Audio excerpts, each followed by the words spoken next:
ಮಂಡ್ಯದಲ್ಲಿ ರಣಕಣ ಶುರುವಾಗಿದೆ. ಮಂಡ್ಯದಲ್ಲಿ ಸ್ಟಾರ್ ಚಂದ್ರು ಅಂತ ಇವತ್ತು ಯಾರು ಗೊತ್ತಿಲ್ಲ. ಸಿದ್ದರಾಮಯ್ಯ ಮಂಡ್ಯ ಚುನಾವಣೆ ಮಾಡಕ್ಕೆ ಅವ್ರು ಯಾರು? ಡಿ ಕೆ ಶಿವಕುಮಾರ್ ಮಂಡ್ಯ ಚುನಾವಣೆ ಮಾಡಕ್ಕೆ ಅವ್ರು ಯಾರು? ಇವತ್ತು ನೀರು ಹರಿಸಲಿಲ್ಲ. 72 ಅಡಿ ಇದ್ದಾಗ ನೀರು ಬಿಟ್ರು ಕುಮಾರಸ್ವಾಮಿ ಅವರು. ಇವತ್ತು 82 ಅಡಿ 83 ಅಡಿ ಇದೆ. ಒಂದು ಕಟ್ಟು ನೀರು ಕೊಡಕ ಯೋಗ್ಯತೆ ಇಲ್ಲ ಇವ್ರಿಗೆ. ಇವರು ಏನ್ ಮಂಡ್ಯದ ಬಗ್ಗೆ ಮಾತಾಡೋದು? ಇವರು ಮಾತ್ರ ಬಿಜೆಪಿಯಿಂದ ನಮಗೆ ಸಿಕ್ಕಾಪಟ್ಟೆ ತೊಂದರೆಗಳಿದೆ. ಮುಸ್ಲಿಮ್ಗೆ ಬರೀ ಹಿಜಾಬು, ಅಜಾ, ಇದು ತಿನ್ಬೇಡಿ ಅದು ತಿನ್ಬೇಡಿ 108 ಕಂಡೀಷನ್ಗಳಾಗ್ತಾರೆ. ಮಾಜಿ ಮುಖ್ಯಮಂತ್ರಿ ಕುಮಾರಸ್ವಾಮಿ ಗೆದ್ದಾಗ ಮಂಡ್ಯ ರೈತರಿಗೆ ಅನುಕೂಲ, ದೇಶಕ್ಕೆ ಅನುಕೂಲ ಆಗುತ್ತೆ, ಇಡೀ ಕರ್ನಾಟಕಕ್ಕೆ ಅನುಕೂಲ ಆಗುತ್ತೆ. ದುಡ್ಡಿನ ಬಲ ಅವ್ರಿಗಿರ್ಬೋದು, ಅವರು ಶಕ್ತಿ ಇರೋದು ಕುಮಾರಣ್ಣಂಗೆ ಮಂಡ್ಯದಲ್ಲಿ. ಬಂಡಿ ಸಿದ್ದೇಗೌಡರು ಬಾಬು ಎಲ್ರಿ ಅವರು? ಅಂಬರೀಷ್ ಮುಂದೆ ಗೆಲ್ತಾನೆ ಅಂದ್ರೆ ಅಂಬರೀಷ್ ಯಾರು? ಸೆಲೆಬ್ರಿಟಿ. ಈ ದೇಶದ ಪ್ರಧಾನಮಂತ್ರಿಗಳಾದಂತ ನರೇಂದ್ರ ಮೋದಿ ಅವರ ಚುನಾವಣೆ ಇದು. ಇವ್ರು ಯಾರೋ ಯಾವ್ದೋ ಥರ್ಡ್ ಕ್ಲಾಸ್ ಅನ್ಬೇಕು ಭಾಗ್ಯ ಕೊಡ್ತಾರಲ್ಲ, ಭಾಗ್ಯ ಕೊಡೋದು ರೈತರು ಕೊಟ್ಟಿಬಿಡಿ ಸರ್. ಇವರಂತ ಅನಾಯಕ ರಾಜಕಾರಣಿಗಳು ಅವಿವೇಕಿಗಳು ಈ ದೇಶದಲ್ಲಿ ಹೋಗ್ಬೇಕು, ಇವರು ಮತ್ತು ತೊಲಗಬೇಕು. ಬಿಗ್ ಪ್ಲಸ್ ಕರ್ನಾಟಕದ ನಿಮ್ಮೆಂಪಿ ಯಾರು ವಿಶೇಷ ಕಾರ್ಯಕ್ರಮಕ್ಕೆ ಸ್ವಾಗತ. ನಾನು ನಿಮ್ಮ ಕಿರಿಕೀರ್ತಿ. ನಾನೀಗ ಇದ್ದೀನಿ ಮಂಡ್ಯದಲ್ಲಿ ರಣಕಣ ಶುರುವಾಗಿದೆ. ಇಲ್ಲಿ ಒಂದು ಕಡೆ NDA ಮೈತ್ರಿಕೂಟದ ಅಭ್ಯರ್ಥಿಯಾಗಿ JDSನಿಂದ HD ಕುಮಾರಸ್ವಾಮಿ ಅವರು ಕಂಟೆಸ್ಟ್ ಮಾಡ್ತಾ ಇದ್ದಾರೆ. ಕಾಂಗ್ರೆಸ್ನಿಂದ ಸ್ಟಾರ್ ಚಂದ್ರು ಅವರು ಕಂಟೆಸ್ಟ್ ಮಾಡ್ತಾ ಇದ್ದಾರೆ. ಸೊ ಇವರಿಬ್ಬರ ನಡುವೆ ಜನರ ಆಯ್ಕೆ ಯಾರು, ಇಲ್ಲಿನ ಜನ ಯಾರನ್ನ MP ಮಾಡ್ತಾರೆ ಅನ್ನೋದನ್ನ ಮಂಡ್ಯದ ಜನರನ್ನ ಕೇಳಿ ತಿಳ್ಕೊಳ್ಳೋಣ. ಬನ್ನಿ ಮಾತಾಡ್ಸೋಣ. ಅಣ್ಣ ಒಂದು ನಿಮಿಷ, ಮಂಡ್ಯದಲ್ಲಿ ಸ್ಟಾರ್ ಚಂದ್ರು ಅಂತ ಇವತ್ತು ಯಾರು ಗೊತ್ತಿಲ್ಲ. ನಾವು ಇನ್ನೂ ಏನು ಗೊತ್ತಾ, ಯಾರು ನೋಡೇ ಇಲ್ಲ ಅವ್ರನ್ನ. ಕುಮಾರಣ್ಣ ಅಂತೇಳಿ ಇಂಟರ್ನ್ಯಾಷನಲ್ ಫಿಗರ್ ಅವರು, ಅರ್ಥ ಆಯ್ತಾ ನಿಮಗೆ? ಇನ್ನೊಂದು ಅವ್ರು ಯಾವುದೇ ಕಾರಣಕ್ಕೂ ಈ ಇದರಲ್ಲಿ ವಾಪಸ್ ತಗೊಂಡ್ರೆ ಒಳ್ಳೇದು. ಅವರು ಎರಡೇ ಸ್ಟಾರ್ ಚಂದ್ರು ಅವರು ಯಾವುದೇ ಕಾರಣಕ್ಕೂ 4 ಲಕ್ಷದಿಂದ 4.5 ಲಕ್ಷದ ಗಂಟ ಲೀಡಲ್ಲಿ ಕುಮಾರಣ್ಣ ಗೆಲ್ತಾರೆ ಅಣ್ಣ. ಇನ್ನು ಯಾರು ಗೊತ್ತಿಲ್ಲ ಅಣ್ಣ ಅವ್ರಿಗೆ. ಸ್ಟಾರ್ ಚಂದ್ರು ಮಂಡ್ಯದಲ್ಲಿ ಯಾರೂ ಗೊತ್ತಿಲ್ಲ. ದುಡ್ಡಿನ ಬಲ ಅವ್ರಿಗಿರ್ಬೋದು, ಅವರು ಶಕ್ತಿ ಇರೋದು ಕುಮಾರಣ್ಣಂಗೆ ಮಂಡ್ಯದಲ್ಲಿ. ಅದನ್ನ ಇಂಟರ್ನ್ಯಾಷನಲ್ 7 ತಾಲೂಕಲ್ಲಿ ಯಾರನ್ನ ಕೇಳ್ಕೊಂಬನ್ನಿ ನೀವು. ಕುಮಾರಣ್ಣ 100ಕ್ಕೆ 100ಕ್ಕೆ ಹೇಳೋದ್ರ ಇದೆಲ್ಲ, 200% 2 ಲಕ್ಷದ 2.5 ಲಕ್ಷದಿಂದ ಗೆಲ್ತಾರಣ್ಣ. ಮಾನ್ಯ HD ದೇವೇಗೌಡರು ಕುಮಾರಸ್ವಾಮಿ ಅವರು ಕಟ್ಟಿರ್ತಕ್ಕಂಥ ಜನತಾದಳ JDS ಪಕ್ಷದಲ್ಲಿ ಅಭ್ಯರ್ಥಿಯಾಗಿ ಗೆದ್ದಿರ್ತಕ್ಕಂಥ ಶ್ರೀರಂಗಪಟ್ಟಣ ಕ್ಷೇತ್ರದ ಮಾಜಿ ಈಗ ಹಾಲಿ MLA ಬಂಡಿ ಸಿದ್ದೇಗೌಡ ಬಾಬು ಅವರು, ಮತ್ತು ಚಲುವರಾಯಸ್ವಾಮಿ ಅವರು, ಮತ್ತು ಸಿದ್ದರಾಮಯ್ಯ ಅವರು, ಇವರೆಲ್ಲ ಯಾವ ಪಕ್ಷದಿಂದ ಗುರುತಿಸ್ಕೊಂಡ್ರು? ಅವತ್ತು ಇವ್ರಿಗೆ ಮನವರಿಕೆ ಆಗಿರಲಿಲ್ವಾ? JDS ಪಕ್ಷ ರಾಷ್ಟ್ರೀಯ ಪಕ್ಷ ಅಲ್ಲ, ನಾವು ಈ ಪಕ್ಷದಲ್ಲಿ ಇರಬೇಕು ಇಲ್ಲ ಅಂತ ಮನವರಿಕೆ ಆಗಬೇಕಿತ್ತು ಅವ್ರಿಗೆ. ಬಟ್ ಅದೇ ಪಕ್ಷದಲ್ಲಿ ಬೆಳೆದು, ಅದೇ ಪಕ್ಷದಲ್ಲಿ ಅಧಿಕಾರ ಉಂಡು, ಅದೇ ಪಕ್ಷದಲ್ಲಿ ಬೆಳೆದು, ಅದೇ ಪಕ್ಷದ ಕಾರ್ಯಕರ್ತರ ಜೊತೆ ಒಡನಾಟ ಮಾಡಿ ಆಸ್ತಿ ಮಾಡಿ ಅವತ್ತು ಇರ್ತಕ್ಕಂಥ ಅವರು ಚುನಾವಣೆ ಮಾಡಿರ್ತಕ್ಕಂಥ ಆಸ್ತಿ ಇವತ್ತು ಅವ್ರ ಆಸ್ತಿ ತೆಗಿರಿ ಎಷ್ಟಿದೆ? ಎಲ್ಲಿಂದ ಬತ್ತು? ಹೆಂಗೆ ಬತ್ತು? ಅವರು ಗೌರವ ಕೊಟ್ಟಿದ್ದು ಯಾವ ಪಕ್ಷ? JDS ಪಕ್ಷ. ಇವತ್ತು ಯಾರ ಬಗ್ಗೆ ಮಾತಾಡ್ತಾರೆ? ಚಲುವರಾಯಸ್ವಾಮಿಗೆ ನೇರವಾಗಿ ಹೇಳ್ತೀನಿ, ಅವರು ಬೆಳೆದದ್ದು ಮತ್ತು ಅವ್ರಿಗೆ ನಮಗಿಂತ, ನಾವು ಮಂಡ್ಯ ಜಿಲ್ಲೆಯಲ್ಲಿ ಮಂಡ್ಯ ತಾಲೂಕರು, ನಮ್ಮ ಎಡಬಲ ಇರ್ತಕ್ಕಂಥದ್ದು ಈ ಕಡೆ ನಾಗಮಂಗಲ, ಎಡಗಡೆ ಬಲಗಡೆ ಬಂದರೆ ಮಳವಳ್ಳಿ, ಹಿಂದಕ್ಕೆ ಹೋದರೆ ಮೈಸೂರು. ಬಟ್ ಅವ್ರಿಗೆ ಪರಿಣಾಮ ಬೀರುತ್ತೆ ಮುಂದಿನ MLA ಚುನಾವಣೆ. ಕುಮಾರಸ್ವಾಮಿಯವರು ಮಂಡ್ಯ ಜಿಲ್ಲೆಗೆ ಯಾರು ಅಂತ ಕೇಳಿದ್ದಾರೆ. ಅವ್ರಿಗೆ ಆಲ್ಮೋಸ್ಟು ಹಾಸನ ಡಿಸ್ಟಿಕ್ಗೆ ಅಟ್ಯಾಚ್ ಇರೋದು. ಹಣ ತಂದಿರ್ತಾರೆ. ಎಡಗಣ್ಣು ಬಲಗಣ್ಣು ಅಂತಾರಲ್ಲ, ನಮ್ಗೆ ಹಾಸನ್ನು ಮಂಡ್ಯ ಎಡಗಣ್ಣು ಬಲಗಣ್ಣು, ಎಡಗೈ ಬಲಗೈ ಥರ. ಬಟ್ ಅವರು ಆ ಮಾತು ಹೇಳ್ಬಾರ್ದಿತ್ತು. ಅದನ್ನು ಪಶ್ಚಾತ್ತಾಪ ಈ ಚುನಾವಣೆ ತೋರಿಸ್ತಾರೆ ಜನ. ನೆಕ್ಸ್ಟ್ ಈ ಅಪ್ಪ ಈಗ ಹಾಸನಲ್ಲೂ ಇದು ದೇಶದ ಚುನಾವಣೆ ನಡೀತಾ ಇರೋದು. ಇದು ಮಂಡ್ಯ, ನಾಗಮಂಗಲ, ಹಾಸನ್ನು ಅಂತ ಚುನಾವಣೆ, ರಾಜ್ಯ ಚುನಾವಣೆ ಎಲ್ಲ ಇದು. ಇಡೀ ದೇಶದ ಚುನಾವಣೆ, ಇಂಡಿಯಾದ್ದು, ಇಡೀ ದೇಶದ್ದು. ಅದೇ ಹೇಳಿ, ದೇಶದ್ದು. ಅಲ್ಲಿ ಹೋದಾಗ ಇವ್ರಿಗೂ ಬುದ್ಧಿ ಕಲಿಸ್ಬೇಕು ಹಾಸನ ಜನ. ಇಂಥ ದುರಾಂಕಾರದ ಮಾತು ಅವ್ರಿಗೆ ತೋರಿಸ್ಬೇಕು. ಮತ್ತು ಬಂಡಿ ಸಿದ್ದೇಗೌಡರು ಬಾಬು ಎಲ್ರಿ ಅವರು? ಅಂಬರೀಷ್ ಮುಂದೆ ಗೆಲ್ತಾನೆ ಅಂದ್ರೆ ಅಂಬರೀಷ್ ಯಾರು? ಸೆಲೆಬ್ರಿಟಿ. ಯಾರು? ಏನು ಕಡಿಮೆನಾ? ಅವ್ನಿಗೇನು ಅಧಿಕಾರ ಬೇಕಾಗಿಲ್ಲ ಆ ಅಪ್ಪರಿಗೆ. ಎಲ್ಲನೂ ತ್ಯಾಗ ಮಾಡಿದಂಥವ್ರು ಸೋತರು ಅಂದರೆ ಇವ್ರ ಮುಂದೆ ಯಾವ ಚಿಹ್ನೆ? JDS ಚಿಹ್ನೆ. ಇವತ್ತು ಕುಮಾರಸ್ವಾಮಿಯವ್ರು ಬಂದು ನಿಂತ್ಕೊಂಡ್ರೆ ಇವ್ರಿಗೆ ಬೇರೆ ರಾಜ್ಯದ್ದು, ಬೇರೆ ಜಿಲ್ಲೆಯವರು ಅಂತಾರೆ. ಬಟ್ ಅದೇ ಚಿಹ್ನೆಲೆಲ್ಲ ಗೆದ್ದು ಹೋಗಿದ್ರಲ್ಲ, ಅವತ್ತು ಇವ್ರಿಗೆ ಮನವರಿಕೆ ಆಗಲಿಲ್ವಾ? ಕುಮಾರಸ್ವಾಮಿ ಬೇರೆ ಜಿಲ್ಲೆನೋ ಬೇರೆ ಇವನು ಅಂತ. ಯಾಕೆ ಅವ್ರನ್ನ ಅವತ್ತು ಬೆನ್ನು ಕಟ್ಕೊಂಡು ಓಡಾಡಿದ್ರು? ಇನ್ಕ್ಲೂಡಿಂಗ್ ಜಮೀರ್ ಅಹಮದ್ ಸುಧಾ ಇವತ್ತು ಭಾರಿ ಮಾತಾಡ್ತಾರೆ. ಹಿಂದುತ್ವ ಅಂದ್ರೇನು, ದೇಶ ಅಂದ್ರೇನು? ಈ ಚುನಾವಣೆ ನಡೀತಾ ಇರೋದು ಯಾವ ಬೇಸ್ ಮೇಲೆ? ಇಡೀ ದೇಶದ ಚುನಾವಣೆ ನಡೀತಾ ಇರೋದು. ಏನಾದ್ರು ಲೋಕಲ್ ಚುನಾವಣೆನಾ? ಈ ರೀತಿ ದುರಾಂಕಾರದ ಮಾತುಗಳ ದಯವಿಟ್ಟು ಕುಮಾರಸ್ವಾಮಿ ದೇವೇಗೌಡರು ಕುಟುಂಬದ ಮೇಲೆ ಮಾತಾಡೋದೇ ಇಲ್ಲಿಗೆ ನಿಲ್ಲಿಸಬೇಕು. ಇವತ್ತು ಪ್ರಜ್ಞಾವಂತ ವಿದ್ಯಾವಂತ ಯುವಕರಿದ್ದಾರೆ, ರೈತ ಕುಟುಂಬಗಳಿವೆ. ನಮ್ಮ ತಂದೆಗೆ 70 ವರ್ಷ ಆಗಿದೆ, ಏನೂ ಗೊತ್ತಾಗಲ್ಲ, ವ್ಯವಸಾಯ ಮಾಡ್ತಾರೆ. ಬಟ್ ಈಗಿನ ಮಕ್ಕಳು, ನಾವು ರೈತ ಕುಟುಂಬದವರು, ನಮ್ಗೆ ಗೊತ್ತಾಗುತ್ತೆ. ಆ್ಯಂಡ್ರಾಯ್ಡ್ ಮೊಬೈಲ್ ಯೂಸ್ ಮಾಡ್ತೀವಿ, ಅವಾಗೆಲ್ಲ ಲ್ಯಾಂಡ್ಲೈನ್ ಇತ್ತು, ಕೀಪ್ಯಾಡ್ ಮೊಬೈಲ್ ಇತ್ತು, ಈಗೆಲ್ಲ ಆಂಡ್ರಾಯ್ಡು. ನೀವು ನೋಡ್ತಾ ಇರ್ತಕ್ಕಂಥ, ನಾವು ಕೇಳ್ತಾ ಇರ್ತಕ್ಕಂಥ ವಿಚಾರ ಮೊಬೈಲಲ್ಲಿ ಬರುವಂಥ ಕಾಲ ಬಂದಿದೆ. ಸತ್ಯ ಅಸತ್ಯತೆ ತಿಳ್ಕೊತೀವಿ. ದಯವಿಟ್ಟು ಈ ದುರಾಂಕಾರದ ಮಾತಾ ಕಾಂಗ್ರೆಸ್ ಪಕ್ಷದವರು ಇಲ್ಲಿಗೆ ನಿಲ್ಲಿಸಬೇಕು. ಈ ಚುನಾವಣೆಯಲ್ಲಿ ತಕ್ಕ ಬುದ್ಧಿನ ಮಂಡ್ಯ ಜಿಲ್ಲೆಯಲ್ಲಿ ಇಡೀ ಕರ್ನಾಟಕ ರಾಜ್ಯ ದೇಶನೇ ತೋರಿಸುತ್ತೆ. ಜೈ ಹಿಂದ್ ಜೈ ಭಾರತ್.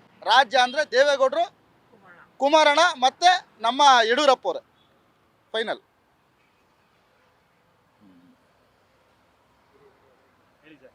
ಅಲ್ಲ ಸರ್, ದೇವೇಗೌಡರು ಮತ್ತು ದೇವೇಗೌಡರು ಮಕ್ಕಳ ಬಗ್ಗೆ ಮಾತಾಡೋಕ್ಕೆ ಇವ್ರ ಯೋಗ್ಯತೆ ಇದೆಯಾ? ಆ ಬಾಬು ಅವನ ರಾತ್ರಿ ಬೆಳಗಾನ ಚುನಾವಣೆ ಮಾಡಿ ಅಂಬರೀಷ್ ವಿರುದ್ಧ ಗೆಲ್ಲಿಸಿದ್ರು. ಅವ್ನ ಯೋಗ್ಯತೆ ಇದೆಯಾ?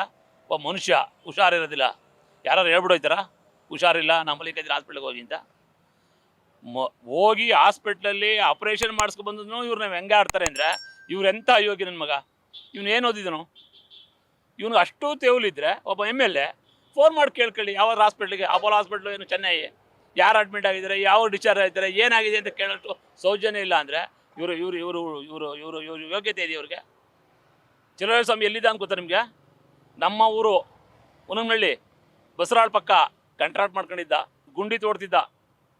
ನಾನು ಚಿಕ್ಕವನ ಇದ್ದಾಗ 12ನೇ ಕ್ಲಾಸ್, ನಾನು ಓದ್ತಿದ್ದು 8ನೇ ಕ್ಲಾಸಲ್ಲಿ. ಹೀರೋ ಹೊಂಡ ಒಂದು ಮೋಟರ್ ಸೈಕಲ್ ಬರ್ತಿದ್ದ. ಅವನು ಇವತ್ತು ದೊಡ್ಡ ನಾಯಕ ಅಂತೆ, ಏನು ಭಾರಿ ಬೆಳೆದೋಗ್ಬಿಟ್ಟಿದ್ದಾನಂತೆ. ಅವ್ರಿಗೆಲ್ಲ ಜನ ತಕ್ಕ ಬುದ್ಧಿ ಕಲಿಸ್ತಾರೆ. ಇಡೀ ಇಂಡಿಯಾ ಚುನಾವಣೆ ಇದು, ಮಂಡ್ಯ ಚುನಾವಣೆ ಅಲ್ಲ.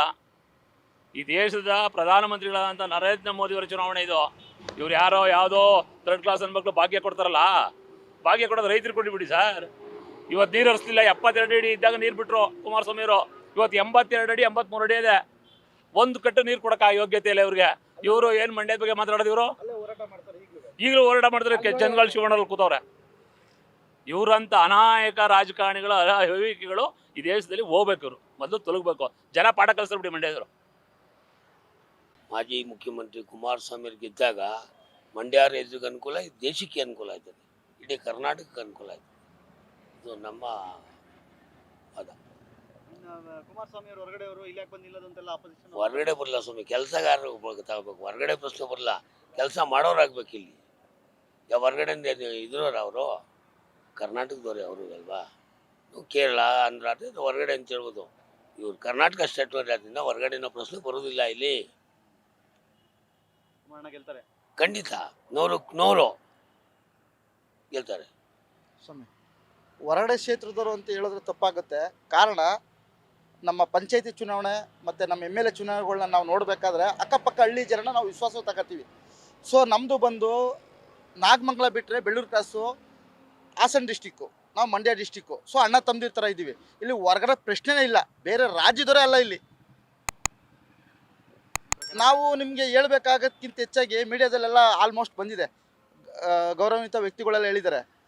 ಬೇರೆ ದೇಶದವರು ಇಡೀ ಕಾಂಗ್ರೆಸ್ ಪಕ್ಷನ ಆಡಳಿತ ಮಾಡ್ತವ್ರೆ. ಸೋನಿಯಾ ಗಾಂಧಿಯವರು ಎಲ್ಲಿರೋ ಅಂತ ಗೊತ್ತು, ನಾವು ಹೇಳಬೇಕಾಗಿಲ್ಲ. ಅದಕ್ಕಿಂತ ಹೆಚ್ಚಾಗಿ ನಮ್ಮ ಈಗಿರ್ತಕ್ಕಂಥ ಸರ್ಕಾರ ಮತ್ತು ಮುಖ್ಯಮಂತ್ರಿ ಆದಂಥ ಸಿದ್ದರಾಮಯ್ಯವರು ವರ್ಣ ಬಿಟ್ಟು ಯಾಕೋ ಬಾದಾಮಿಗೆ ಹೋಗಿದ್ರು? ಅಲ್ಲಿ ಜನ ಇದೇ ಥರ ಭಾವನೆ ಮಾಡಿದ್ರೆ ಅವ್ರು ಗೆಲ್ತಿದ್ರಾ? ಅದಕ್ಕಿಂತ ಹೆಚ್ಚಾಗಿ ಹೊರಗಡೆ ನಾವು ವಿಚಾರಕ್ಕೆ ನಾನು ಹೇಳ್ತಾ ಇರೋದು, ಕುಮಾರಸ್ವಾಮಿಯವರು ರಾಜ್ಯದ ಮುಖ್ಯಮಂತ್ರಿ ಆದಾಗ ಸಾಲ ಮನ್ನಾ ಮಾಡಿದಾಗ ಇಡೀ ಎಂಟೈರ್ ಕರ್ನಾಟಕ ಸ್ವೀಕರಿಸಿಲ್ವಾ? ಅವತ್ತು ಯಾಕೆ ತಗೊಂಡಿಲ್ಲ ಅಂದರೆ ರಾಜ್ಯದ ಮುಖ್ಯಮಂತ್ರಿಯಿಂದ ಗೌರವ ಕೊಟ್ಟಿದ್ವಿ. ನಮ್ಮ ಜಿಲ್ಲೆಗೆ ಒಬ್ಬ ಮಾಜಿ ಮುಖ್ಯಮಂತ್ರಿ ಬಂದು ನಿಂತಿರೋದು ನಮಗೆಲ್ಲ ಸಂತೋಷ, ಖುಷಿಯಾಗಿದೆ. ಕಾರಣ, ಒಬ್ಬ ರೈತ ಕುಟುಂಬದಿಂದ ದೇಶದ ಪ್ರಧಾನಿ ಮಗ. ಎಲ್ಲದಕ್ಕಿಂತ ಹೆಚ್ಚಾಗಿ ರೈತ ಕುಟುಂಬನೇ ನಂಬ್ಕೊಂಡು ರೈತರ ಮಕ್ಳಿಗೋಸ್ಕರ ಹೋರಾಟ ಮಾಡ್ಕೊಂಡು ಸಾಲ ಮನ್ನಾ ಮಾಡ್ಕೊಂಡು ಬಂದಿರೋದು. ಫ್ರೀ ಸ್ಕೀಮ್ಗಳು ಏನು ಕೊಟ್ಟಿಲ್ಲ. ಕುಮಾರಸ್ವಾಮಿಯವರು ಇಷ್ಟು ವರ್ಷ ರಾಜಕೀಯ ಮಾಡಿದರೆ ಯಾವುದೇ ಥರ ಫ್ರೀ ಸ್ಕೀಮ್ಗಳು ಕೊಟ್ಟಿಲ್ಲ. ಸಾರ್ವಜನಿಕರಿಗೆ ಆರೋಗ್ಯ ವಿಚಾರ, ಈಗ ಅವರು MLA ಎಲೆಕ್ಷನ್ನು ಮತ್ತು ಈ ವಿಧಾನಸಭಾ ಕ್ಷೇತ್ರದಲ್ಲಿ ಮಾಡಿರ್ತಕ್ಕಂಥ 5 ವಿಚಾರಗಳಿದೆ. ಆ ವಿಚಾರಗಳು ತುಂಬ ಖುಷಿಯಾಯಿತು. ಬಟ್ ಯಾಕೆ ವೋಟ್ ಮಾಡಲಿಲ್ಲ ಜನ ಗೊತ್ತಾಗಲಿಲ್ಲ. ಅಂದರೆ ಮಂಡ್ಯ ಜಿಲ್ಲೆ ಜನ ವೋಟ್ ಮಾಡ್ತಾರೋ ಇಲ್ಲ ಇಡೀ ಕರ್ನಾಟಕ ರಾಜ್ಯ ವೋಟ್ ಮಾಡ್ತಾರೋ ಅದು ಬೇರೆ ವಿಚಾರ. ಆದರೆ ಅವ್ರು ಕೊಟ್ಟಿರ್ತಕ್ಕಂಥ ಸ್ಕೀಮ್ ತುಂಬ ಚೆನ್ನಾಗಿತ್ತು. ಅತಿ ಆಸೆ ಗಾದೆ ಇದೆಯಲ್ಲ, ದುರಾಲೋಚನೆ ಈ ಥರ ಆಗಿದೆ. ಬಟ್ ಅವ್ರಿಗೆಲ್ಲ ನೋವಾಗಿದೆ. ಈ ಚುನಾವಣೆಯಲ್ಲಿ ಬುದ್ಧಿ ಕಲಿಸ್ತಾರೆ. ಅದಕ್ಕಿಂತ ಹೆಚ್ಚಾಗಿ ದೇವೇಗೌಡರ ಕುಟುಂಬ ರಾಜ್ಯಕ್ಕಿಂತ ದೇಶಕ್ಕೆ ಕುಮಾರಸ್ವಾಮಿಯವರು ನಮ್ಮ ಮಂಡ್ಯ ಜಿಲ್ಲೆಗೆ ಅವಶ್ಯಕತೆ ಇದೆ. ಈ ಚುನಾವಣೆಯಲ್ಲಿ ಅವಶ್ಯಕತೆ ಇದೆ. ಸಿದ್ದರಾಮಯ್ಯ ಅವ್ರು ಮಾತಾಡ್ತಾ ಇರ್ತಕ್ಕಂಥ ಮಾತು, ಸಿದ್ದರಾಮಯ್ಯ ಮಂಡ್ಯ ಚುನಾವಣೆ ನಿರ್ಣಯ ಮಾಡೋಕ್ಕೆ ಅವ್ರು ಯಾರು? ಕುಮಾರಸ್ವಾಮಿ ಹೊರಗಡೆ ಇರೋ ಅಂತ ಹೇಳ್ತಾರೆ, ಒಪ್ಕೊತೀನಿ. ಸಿದ್ದರಾಮಯ್ಯ ಮಂಡ್ಯ ಚುನಾವಣೆ ಮಾಡೋಕ್ಕೆ ಅವ್ರು ಯಾರು? ಡಿ ಕೆ ಶಿವಕುಮಾರ್ ಮಂಡ್ಯ ಚುನಾವಣೆ ಮಾಡೋಕ್ಕೆ ಅವ್ರು ಯಾರು? ಮಂಡ್ಯ ಜನ ನಿರ್ಣಯ ತಗೋತಾರೆ.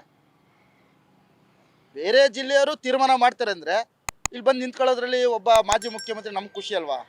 ಮಾತ್ರ ಬಿ ಜೆ ಪಿಯಿಂದ ನಮಗೆ ಸಿಕ್ಕಾಪಟ್ಟೆ ತೊಂದರೆಗಳಿದೆ. ಅದಕ್ಕೋಸ್ಕರ ನಾವು ಕಾಂಗ್ರೆಸ್ಗೆ ಲೈಕ್ ಮಾಡೋದು.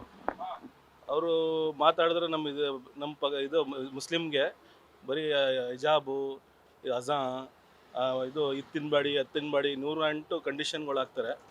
ಇದರಿಂದ ಸ್ವಲ್ಪ ಬೇಜಾರು ನಮಗೆ. ಬೇರೆದೇನು ಅವ್ರ ಕಡೆಯಿಂದ ನಮ್ಗೆ ಏನು ಇದಿಲ್ಲ. ಅವರು ಒಳ್ಳೆ ಪಾರ್ಟಿನೇ. ಮಾತ್ರ ಏನಂದರೆ ಅವರು ಭೇದ ಭಾವ ಮಾಡ್ತಾರೆ, ಅದಕ್ಕೋಸ್ಕರ ನಮಗೆ ಬೇಜಾರಾಗುತ್ತೆ ಅಷ್ಟೇ. ಕಾಂಗ್ರೆಸ್ ಏನಂದರೆ ನಮಗೆ ಎಲ್ಲ ಅನುಕೂಲ ಕೊಡ್ತದೆ. ಅವ್ರ ಅನುಕೂಲದಿಂದನೂ ಏನಿಲ್ಲ, ಮಾತ್ರ ನಮಗೆ ನೆಮ್ಮದಿ ಬೇಕು. ನೆಮ್ಮದಿಗೋಸ್ಕರ ನಾವು ಒಟ್ಟು ಕಾಂಗ್ರೆಸ್ಗೋಸ್ಕರ ಮಾಡ್ತಾ ಇದ್ದೀವಿ. Speed plus Karnataka.